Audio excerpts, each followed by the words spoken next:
ಆಗಲೇ ಸಕಲ ಸಿದ್ಧತೆ ನಡೆದಿರ್ತಕ್ಕಂಥದ್ದು.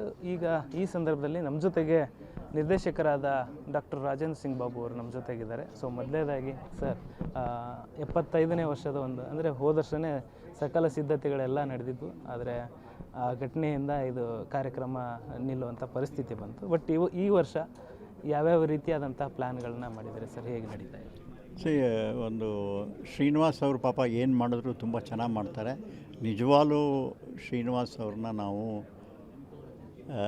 ತುಂಬ ಧನ್ಯವಾದ ಹೇಳಬೇಕು. ಕಾರಣ ನಟ ಸತ್ತು ಹೋದ ಮೇಲಿಂದ ಮತ್ತೆ ಅವ್ರನ್ನ ಜ್ಞಾಪಿಸ್ಕೋಬೇಕು ಅಂತಿರೋದು ಈ ಪ್ರಪಂಚದಲ್ಲಿ ಇರೋವರೆಗೆ ಇಲ್ಲ, ಆಮೇಲಿಂದ ಏನೂ ಇರೋದಿಲ್ಲ. ಬಟ್ ಆದರೂ ಅವರು 75 ವರ್ಷ ಆಗ್ತಾಯಿದೆ, ಒಂದು ದೊಡ್ಡ ಫಂಕ್ಷನ್ ಮಾಡಬೇಕು ಅಂತೇಳಿ ನಮ್ಮನ್ನೆಲ್ಲ ಕರೆಸಿ ಒಂದು ಪ್ಲ್ಯಾನ್ ಸಿದ್ಧತೆ ಮಾಡ್ಕೊಂಡಿದ್ದಾರೆ.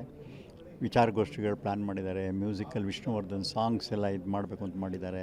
ಆಮೇಲೆ ಬೆಸ್ಟ್ ಪಿಕ್ಚರ್ಗಳು ಏನಿದೆ ಅದನ್ನೆಲ್ಲ ಪ್ರೊಜೆಕ್ಷನ್ ಎಷ್ಟರ ಮಟ್ಟಕ್ಕೆ ಮಾಡೋಕ್ಕಾಗುತ್ತೆ, ಸಾಯಂಕಾಲ ಅವ್ರ ಜೊತೆ ಯಾರ್ಯಾರು ಆ್ಯಕ್ಟ್ ಮಾಡಿದ್ದಾರೆ ಅವ್ರನ್ನೆಲ್ಲ ಸ್ಟೇಜಿಗೆ ಕರೆದು ಅವ್ರನ್ನೆಲ್ಲ ಒಂದು ಆನರ್ ಮಾಡಬೇಕು. ಪ್ಲಸ್ ಎಲ್ಲ ಆರ್ಟಿಸ್ಟ್ಗಳನ್ನೂ ಎಲ್ಲ ಕಡೆಯಿಂದ, ಕೇರಳದಿಂದ ಆಗಿರ್ಬೋದು, ತಮಿಳ್ನಾಡಿಂದ ಆಗಿರ್ಬೋದು, ಆಂಧ್ರದಿಂದ ಆಗಿರ್ಬೋದು, ಅಲ್ಲಿಂದ ಎಲ್ಲನೂ ಅವ್ರನ್ನ ಕರೆಸಿ ಅವತ್ತೊಂದು ಸನ್ಮಾನ ಮಾಡಬೇಕು ಅನ್ನೋದಕ್ಕೆ ಒಂದು ಚಿಂತನೆ ನಡೆಸ್ತಾ ಇದ್ದೀವಿ. ಯಾರ್ಯಾರು ಬರ್ತಾರೆ ಅನ್ನೋರು ನಿಜವಾಗ್ಲೂ ಅವ್ರಿಗೆ ವಿಷ್ಣುವರ್ಧನ್ ಮೇಲೆ ಅಭಿಮಾನ ಇದ್ದರೆ ಖಂಡಿತ ಬರ್ತಾರೆ. ಕೆಲವರು ಸುಮ್ಮನೆ ಸಿನಿಮಾದಲ್ಲಿ ಈ ಬಣ್ಣ ತೆಗೆದುಬಿಟ್ಟ ಮೇಲೆ ಒಂಥರ ಇರುತ್ತೆ ನೋಡಿ, ಆ ಥರ ಇದ್ದವ್ರನ್ನ ನಾವೇನೂ ಮಾಡೋಕ್ಕಾಗಲ್ಲ. ಬಣ್ಣ ತೆಗೆದ ಮೇಲೂ ವಿಷ್ಣುವರ್ಧನ್ ನಮಗೆ ಬೇಕು ಅಂತ ಬರೋರೇ ಭಾಳ ಮುಖ್ಯ ಆಗ್ತಾರೆ. ಆದ್ದರಿಂದ ಒಂದು ಒಳ್ಳೆಯ ಫಂಕ್ಷನ್ ಮಾಡಬೇಕು ಅನ್ನೋದು ಯೋಚನೆ ಮಾಡಿದ್ದೀವಿ. ಖಂಡಿತ ನಮ್ಮ ಕೈಲಿ ಎಷ್ಟಾಗುತ್ತೆ ಎಲ್ಲರನ್ನೂ ಸೇರಿಸಿ ಮಾಡ್ತೀವಿ. ನೀವು ಒಂದು ಮಾತು ಹೇಳಿದ್ರಿ ವೇದಿಕೆ ಮೇಲಿದ್ದಾಗ, ಮಕ್ಕಳಿಗೆ ಅಂದರೆ ಶಿಕ್ಷಣ ಆ ರೀತಿಯಾದಂತಹ ಆಸಕ್ತಿ ತುಂಬ ಇತ್ತು ಅವರಿಗೆ, ಆ ರೀತಿಯಾದಂತಹ ಒಂದಿಷ್ಟು ಕಾರ್ಯಗಳನ್ನು ಮಾಡಬೇಕು ಅನ್ನೋದು ಒಂದಿಷ್ಟು ಇತ್ತು ಅಂತ ಹೇಳಿದ್ರಿ. ಸೊ ಅದ್ರ ಬಗ್ಗೆ ಹೇಳಿದೆ ನಾನು. ಅದೇ ಶ್ರೀನಿವಾಸ್ ಅವ್ರಿಗೆ ಏನು ಹೇಳಿದೆ ಅಂದರೆ, ಜಾಸ್ತಿ ಖರ್ಚು ಮಾಡೋದು ಬೇಡ, ಅದರಲ್ಲಿ ಎಷ್ಟಾಗುತ್ತೆ ಅದನ್ನು ಉಳಿಸಿ ಒಂದು 25 ಜನ SLC ಹುಡುಗರಿಗೆ ಇಲ್ಲ PUC ಹುಡುಗರಿಗೆ ಎಷ್ಟು ನಮ್ಮ ಕೈಲಿ ಎಷ್ಟಾಗುತ್ತೆ ಅದನ್ನು ಒಂದು ವರ್ಷ ಅವರಿಗೆ ಓದೋದಕ್ಕೆ ಏನಾದರೂ ಸ್ಕಾಲರ್ಶಿಪ್ ಮಾಡಿಕೊಡೋಣ ವಿಷ್ಣುವರ್ಧನ್ ಹೆಸರಲ್ಲಿ. ಯಾಕೆಂದರೆ ಆ ಹುಡುಗರು ನಾಳೆ ದೊಡ್ಡವರಾಗಿ ಬೆಳೆದ ಮೇಲೆ ನಾವು ವಿಷ್ಣುವರ್ಧನ್ ಸ್ಕಾಲರ್ಶಿಪ್ ಬಂತಪ್ಪ ಅಂತ ಒಂದು ಅವರ ಮನಸ್ಸಿನಲ್ಲಿ ಆ ಋಣ ಹೆಂಗೆ ತೀರಿಸ್ಬೇಕು ಅಂಥೇಳಿ ಅವರು ಮತ್ತೆ ಸೊಸೈಟಿಗೆ ಏನಾದ್ರು ಮಾಡೋದ್ರಲ್ಲಿ ಇರುತ್ತೆ. ಆ ಥರದಲ್ಲಿ ಯಾರು ರೋಗಿಗಳಿಗೆ ಒಂದು 10 ಜನ ಹಾರ್ಟ್ ಆಪ್ರೇಷನ್ ಆಗೋರಿಗೆ ಇಲ್ಲ ಕಿಡ್ನಿ ಡೊನೇಷನ್ ಇದ್ದವ್ರಿಗೆ ಈ ಥರದಲ್ಲೂ ಒಂದು ಸ್ವಲ್ಪ ಮಾಡೋಣ ಅಂತ ನಾನು ಶ್ರೀನಿವಾಸ್ ಅವ್ರಿಗೆ ಸಲಹೆ ಕೊಟ್ಟಿದ್ದೀನಿ. ಎಷ್ಟರ ಮಟ್ಟಕ್ಕಾಗುತ್ತೆ ಅಷ್ಟು ಮಾಡಬೇಕು ಅಂತ. ಎಸ್ ಸರ್, ಈಗ ವಿಷ್ಣುವರ್ಧನ್ ಸರ್ ನಿಮ್ಮ ಮತ್ತು ಒಡನಾಟ ಸಿನಿಮಾ ಹೊರತುಪಡಿಸಿನೂ ಕೂಡ ಇತ್ತು. ಸೊ ಆಮೇಲೆ ವಿಷ್ಣುವರ್ಧನ್ ಸರ್ ಜೊತೆಗೆ ಆ್ಯಕ್ಟ್ ಮಾಡಿದವರು ಯಾರ್ಯಾರು ಇದ್ದಾರೆ ಅಂತ ಅವ್ರನ್ನೆಲ್ಲ ಯಾರ್ಯಾರನ್ನ ಲಿಸ್ಟ್ ಈಗ ಅಂದರೆ ಕರೆಯೋದಕ್ಕೆ ಏನು ಪ್ಲ್ಯಾನ್ ಅಂತ ಹೇಳಿ? ಅದೇ ಅದಕ್ಕೆ ನಾವು ಪೂರ ಲಿಸ್ಟ್ ತೆಗೆದು ಯಾರು ಅವೈಲೇಬಲ್ ಇದ್ದಾರೆ, ಯಾರು ಬದುಕಿದ್ದಾರೆ, ಯಾರು ಎಲ್ಲೆಲ್ಲಿದ್ದಾರೆ ಅದನ್ನೆಲ್ಲ ಒಂದು ರಿಸರ್ಚ್ ಮಾಡ್ತಾಯಿದ್ದೀವಿ.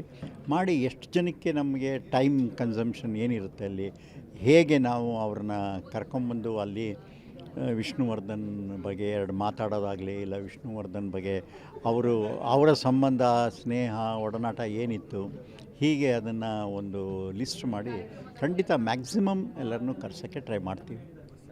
ಒಂದಿಷ್ಟು ಅಂದರೆ ಕುಟುಂಬದ ಮಧ್ಯೆ ಮತ್ತು ಅಭಿಮಾನಿಗಳ ಮಧ್ಯೆ ಒಂದಿಷ್ಟು ಮನಸ್ತಾಪಗಳಿದ್ದಾವೆ. ಸೊ ಶ್ರೀನಿವಾಸ್ ಅವರು ಈಗ ಕುಟುಂಬದ ಜೊತೆಗೆ ಈಗ ಮಾತುಕತೆ ನಡೆಸಿದರೆ ನೀವು ಕೂಡ ಹೋಗುವಂಥ ಸಾಧ್ಯತೆ? ಖಂಡಿತ ನಾನು ಹೋಗ್ತೀನಿ. ನಾನು ಅವ್ರ ಮನಸ್ಸನ್ನ ಒಲಿಸಿ ಕರ್ಕೊಂಬರೋಕ್ಕೆ 100ಕ್ಕೆ 250% ನಾನು ಪ್ರಯತ್ನಪಟ್ಟು ಅವ್ರನ್ನ ಕರ್ಕೊಂಬರೋದಕ್ಕೆ ಪ್ರಯತ್ನ ಪಡ್ತೀನಿ.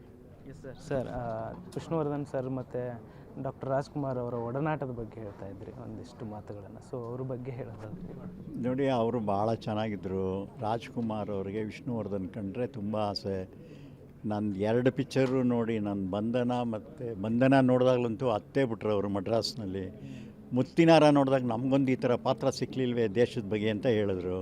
ಆದ್ದರಿಂದ ಅದೆಲ್ಲ ಯಾವುದೂ ಇರಲಿಲ್ಲ. ಇವೆಲ್ಲ ಯಾರ್ಯಾರೋ ಸ್ವಲ್ಪ ಈ ಕ್ರಿಯೇಟ್ ಮಾಡಿದ್ದಾರೆ. ಅದು ಸತ್ಯ ಏನು ಅಂತ ಎಲ್ಲರಿಗೂ ಗೊತ್ತಾಗಿದೆ. ಆವತ್ತಿಗೇನೋ ಒಂದು ನ್ಯೂಸ್ ಬೇಕಾಗಿತ್ತು ಅಂಥೇಳಿ ಕೆಲವರು ಮಾಡಿದ್ರು, ಬಟ್ ಅದರಲ್ಲಿ ಏನು ಸತ್ಯ ಇರಲಿಲ್ಲ. ಅವರವ್ರು ಭಾಳ ಚೆನ್ನಾಗಿದ್ದರು. ರಾಜ್ಕುಮಾರ್ ಅವ್ರ ಮನೆಗೆ ಊಟಕ್ಕೆ ನಾನು, ಅಂಬರೀಷ, ವಿಷ್ಣುವರ್ಧನ್ ಅದೆಷ್ಟು ಸರಿ ಹೋಗಿದ್ದೀವೋ. ಅಂಬರೀಷ್ ಮನೆಗೆ ರಾಜ್ಕುಮಾರ್ ಬಂದಾಗ ನಾನು ವಿಷ್ಣುವರ್ಧನ್ ಹೋಗಿ ಅವ್ರ ಮನೇಲಿ ಊಟ ಮಾಡಿದ್ದೀವಿ. ಆದ್ದರಿಂದ ಒಂದು ಒಳ್ಳೆ ಬಾಂಧವ್ಯ ಇತ್ತು, ಅದರಲ್ಲಿ ಏನೂ ಇರಲಿಲ್ಲ. ಸರ್ ಕಳೆದ ವರ್ಷ ಆಗಸ್ಟ್ ಇದೇ ತಿಂಗಳಲ್ಲಿ 8ನೇ ತಾರೀಕಿಗೆ ವಿಷ್ಣುವರ್ಧನ್ ಅವರ ಸಮಾಧಿ ಧ್ವಂಸ ಆಗುತ್ತೆ. ಅದಾದ ಬಳಿಕ ಈಗ ಅಭಿಮಾನಿಗಳು ಎಲ್ಲಿ ಬರ್ತಡೇ ಆಚರಿಸೋದಾಗಲಿ, ಅವರ ಜನ್ಮದಿನ ಪುಣ್ಯ ಸ್ಮರಣೆ ಆಚರಿಸೋದು ಎಲ್ಲಿ ಅನ್ನೋದು ಕೂಡ ಒಂದಿಷ್ಟು ಗೊಂದಲದಲ್ಲಿದ್ದಾರೆ. ಸೊ ಅವ್ರಿಗೆ ಯಾವ ರೀತಿ ಇದನ್ನು ಒಂದೀಗ ಅಫಿಷಿಯಲ್ ಆಗಿ ಸರ್ಕಾರ ಮೈಸೂರಲ್ಲಿ ಮಾಡಿದೆ, 5 ಎಕರೆಯಲ್ಲಿ ಮಾಡಿದೆ. ಅಲ್ಲೇ ಒಂದೇನೋ ಇನ್ಸ್ಟಿಟ್ಯೂಟು ಮಾಡಬೇಕು ಅಂತ ಇದ್ದಾರೆ. ಈಗ ಅಫಿಷಿಯಲ್ ಆಗಿರೋದು ಅದೇನೆ, ಯಾಕೆಂದರೆ ಅವ್ರ ಮನೆಯವರು ಸಹ ಒಪ್ಪಿ ಅದಕ್ಕೆ ಚಾಲನೆ ಕೊಟ್ಟಿರೋದು. ಇಲ್ಲಿದು ಅದು ನ್ಯಾಯಾಲಯದ ಪರಿಸ್ಥಿತಿನಲ್ಲಿ ಅದು ಜಾಗ ಪ್ರೈವೇಟ್ ಅಂತಾರೆ, ಅದು ಸರ್ಕಾರದ್ದೇ ಅಂತಾರೆ, ಸರ್ಕಾರ ನಾವು ವಶಪಡಿಸ್ಕೋಬೇಕು ಅಂತಾರೆ. ಯಾವುದು ಅದರದ್ದೇನು ನಡೀತಾ ಇಲ್ಲ. ಸರ್ಕಾರ ಡಿಸಿಷನ್ ಮಾಡಬೇಕು, ಕೊಡೋಂಗಿದ್ರೆ ಅವರು ಕೊಡಬೇಕು, 4 ಎಕರೆ ಆಗಲಿ 2 ಎಕರೆ ಆಗಲಿ. ಏಕೆಂದರೆ ಅದು ಫಾರೆಸ್ಟು ಅಂತ ಹೇಳ್ತಾರೆ. ಆಯಿತು, ಫಾರೆಸ್ಟ್ ಅಂತ ಡಿಕ್ಲೇರ್ ಮಾಡಿಬಿಡಿ, ಏನೂ ಕೊಡಲ್ಲ ಅಂತ. ಅದು ಹೇಳೋದನ್ನ ಎಲ್ಲ ಮುಗುಮಲ್ಲಿಟ್ಟು ಸುಮ್ಮನೆ ಗೊಂದಲ ಆಗ್ತಾಯಿದೆ.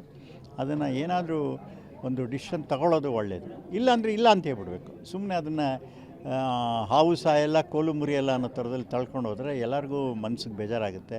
ಎಸ್ಪೆಷಲಿ ವಿಷ್ಣುವರ್ಧನ್ ಅಭಿಮಾನಿಗಳಿಗೆ ಬೇಜಾರಾಗುತ್ತೆ. ಅದಕ್ಕೆ ಒಂದು ಫುಲ್ ಸ್ಟಾಪ್ ಅಂತ ಹಾಕೋದು ಒಳ್ಳೆಯದು ಅನಿಸುತ್ತೆ. ಕರ್ನಾಟಕ ರತ್ನ ಘೋಷಣೆ ಮಾಡಿದರು, ಬಟ್ ಇನ್ನೂವರೆಗೂ ಪ್ರದಾನ ಮಾಡಿಲ್ಲ. ಸೊ ಯಾಕೆ ಲೇಟ್ ಆಗ್ತಾ ಇದೆ? ಈ ಸರ್ಕಾರಕ್ಕೆ ಏನಾದರೂ ಇದನ್ನು ಮಾಡ್ತೀರಾ ಸರ್ ನೀವೆಲ್ಲ? ಸರ್ಕಾರಕ್ಕೆ ಅವ್ರದ್ದೇ ಆದ ತೊಂದರೆಗಳಿರುತ್ತೆ. ಚೀಫ್ ಮಿನಿಸ್ಟ್ರು ಚೇಂಜ್ ಆಗಬೇಕಾಗಿತ್ತು, ಅವ್ರ ಚೀಫ್ ಮಿನಿಸ್ಟ್ರು ಚೇಂಜ್ ಆಯಿತು, ಕ್ಯಾಬಿನೆಟ್ ರೀಶಫಲ್ ಆಯಿತು. ಮಾಡ್ತಾರೆ ಖಂಡಿತ. ನನಗನ್ಸುತ್ತೆ ಈ ಡಿ.ಕೆ. ಶಿವಕುಮಾರ್ ಅವರು ಖಂಡಿತವಲ್ಲೂ ವಿಷ್ಣುವರ್ಧನ್ ಫ್ಯಾನ್ ಅವರು ಖಂಡಿತ ಮಾಡೇ ಮಾಡ್ತಾರೆ.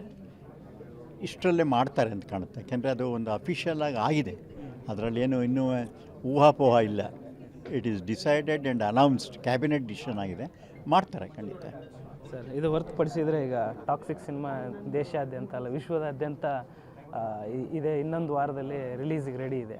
ಸೊ ಅದ್ರ ಬಗ್ಗೆ ಹೇಳೋದಾದರೆ ಅಲ್ಲ, ನಿಜವಾಗ್ಲೂ we are proud of Yash.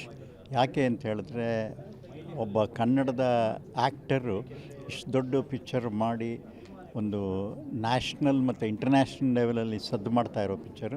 V should all proud and we should all pray for a big hit, so that ಅವ್ರು ಇನ್ನೂ ಹೆಚ್ಚಿನ ಚಿತ್ರಗಳು ಮಾಡಿ ಇವತ್ತು ಕನ್ನಡ ಮಾರ್ಕೆಟಲ್ಲಿ ಟಾಕ್ಸಿಕ್ ಅಂದರೆ ಶಾರುಖ್ ಖಾನ್ ಅಂತವರು, ಸಲ್ಮಾನ್ ಖಾನ್ ಅಂತವರು ನೋಡೋವಂಥ ಇದಾಗಿದೆ. ಅದಲ್ಲದೆ ಹಾಲಿವುಡ್ಗೂ ಹೋಗಿದ್ದಾರೆ. So we should proud of him. Sir ಇದೆಲ್ಲದ್ರ ಮಧ್ಯೆ ಅದೇ ರಿಷಿಕಾ ಅವರು ಒಂದಿಷ್ಟು ಅದು ನಾನು ಮಾತಾಡಲ್ಲ, ಅದು ಅವರವರ ಪರ್ಸ್ನಲ್, ಇದು ನನಗೇನು ಸಂಬಂಧನೇ ಇಲ್ಲ ಅದು. Thank you sir.